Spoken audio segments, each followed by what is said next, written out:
আজকে যে রেসিপিটা দেখাবো এই থোড় দিয়ে কোপ্তা বানিয়ে দেখাবো।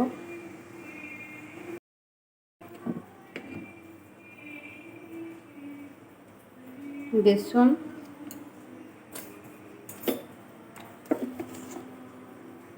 প্রয়োজন মতো লবণ,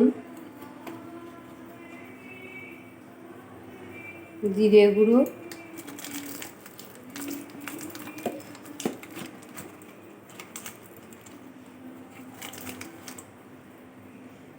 লঙ্কা গুঁড়ো।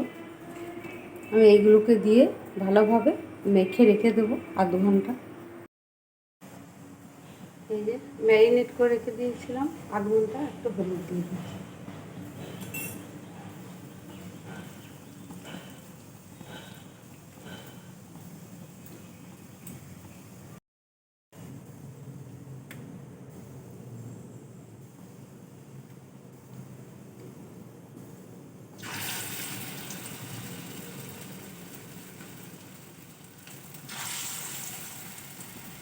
গোল গোল আকারের আমি কোপ্তাগুলোকে বানিয়ে নেব।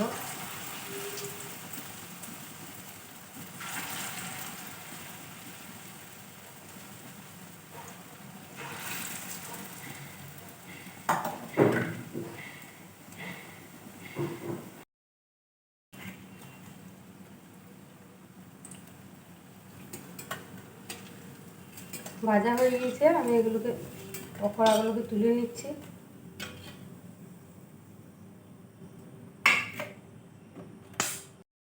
পেঁয়াজ, আদা, রসুন আর লঙ্কা আমি বেটে নেব।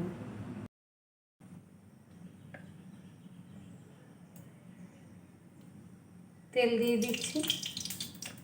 কড়াইটা আমি আগে গরম করতে দিয়েছিলাম। 2 চামচ তেল দিলাম, কালো জিরে দিলাম,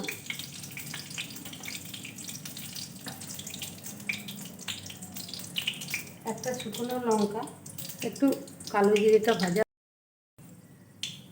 এই মশলাটা দিয়ে দিচ্ছি।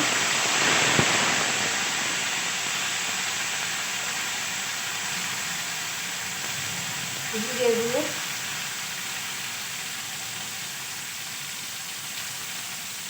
হলুদ,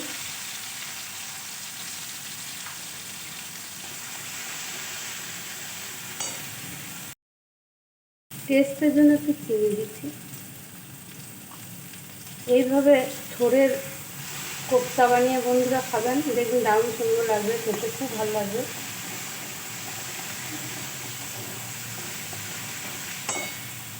ভাজা হয়ে গেলে আমি জল দিয়ে দেবো। আমার ভাজা হয়ে গেছে, আমি জল দিয়ে দিই। জলটা সবই লেগে যাবে। অল্প পরিমাণ লবণ দিচ্ছি, কারণ পকোড়াটাতে লবণ দেওয়া আছে। ফুটে এলে তারপর আমি এই পকোড়াগুলোকে ফেলে দেবো জলের মধ্যে দিয়ে। আমার ঝোলটা ফুটে গিয়েছে, এরপর আমি এই বড়াগুলোকে দিয়ে দিচ্ছি। আমার ভিডিও যদি ভালো লাগে বন্ধুরা একটা লাইক দিবেন, আর যেসব বন্ধুরা সাবস্ক্রাইব করেননি তারা সাবস্ক্রাইব করে আমার পাশে থাকবেন। সহজভাবে সহজ রান্না, খুব তাড়াতাড়ি হয়ে গেল। দেখুন আমি 1 চামচ ঘি দিয়ে নামিয়ে নেব।